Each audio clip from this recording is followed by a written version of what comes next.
Russia knows that the nuclear war cannot be won and must never be fought.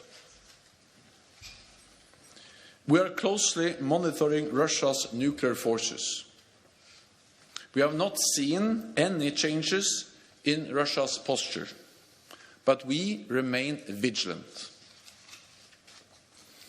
At the Madrid summit in June, NATO leaders decided a fundamental shift in our defense and deterrence to respond to the new security reality.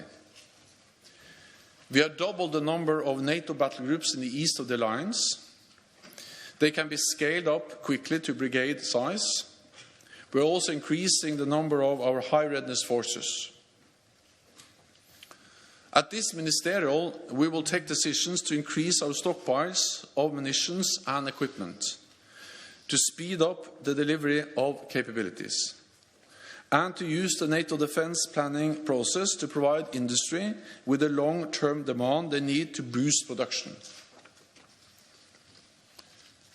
We will also address the protection of critical infrastructure. NATO has been working on this for many years, and following the sabotage of the Nord Stream pipelines, we have further enhanced our vigilance across all domains. We have doubled our presence in the Baltic and North Seas to over 30 ships, supported by maritime patrol aircraft and undersea capabilities. These efforts are closely coordinated by NATO's Maritime Command. Allies are also increasing security around key installations and stepping up intelligence and intelligence sharing. We will take further steps to strengthen our resilience and protect our critical infrastructure. Any deliberate attack against allies' critical infrastructure would be met with a united and determined response.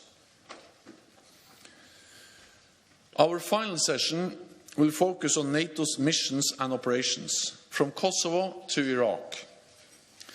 We will be joined by EU High Representative Borrell, because NATO and the European Union face the same security challenges.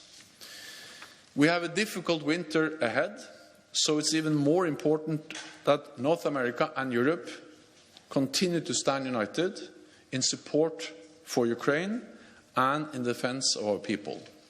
And with that, I'm ready to take your questions. We'll start at the very top with Deutsche Welle, NPR.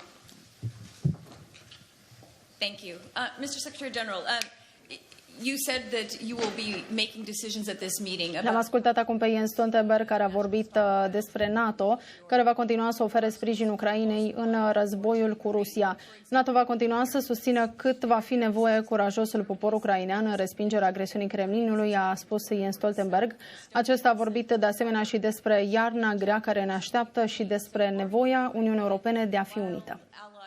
Supplying Ukraine with everything they can, they are leaving themselves unprotected at home. And what will be your deliverables out of this meeting that will change that in terms of manufacturing processes and streamlining this? Thank you. So, NATO allies have provided unprecedented support to Ukraine with capabilities, weapons, ammunition, different types of military support. And that is something, of course, we welcome, and we have encouraged this from NATO ever since the invasion started. Actually, we did that before the invasion. We have to remember that NATO allies have provided support to Ukraine since 2014, including training tens of thousands of Ukrainian officers, soldiers, which are now playing a key role in the defense against the Russian aggression against Ukraine. But after the invasion, allies stepped up. And of course, very much of the support that NATO allies have provided, the javelins, the air defense systems, the ammunition they have provided to Ukraine, that has been taken from existing stocks. So by doing that, they have reduced their stocks. But that has been the right thing to do, because it is important for all of us that Ukraine wins the battle, the war against the invading Russian forces.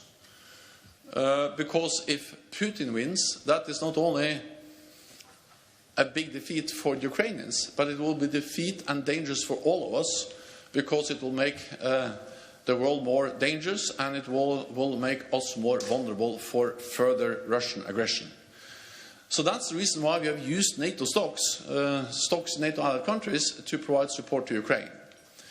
But of course, the longer this war drags on, the more important it is that we also then are able to replenish these stocks.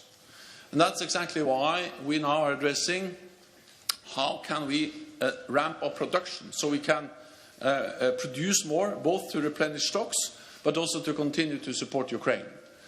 And I expect ministers to make decisions at the ministerial meeting tomorrow and the day after tomorrow on how to use the NATO defense planning process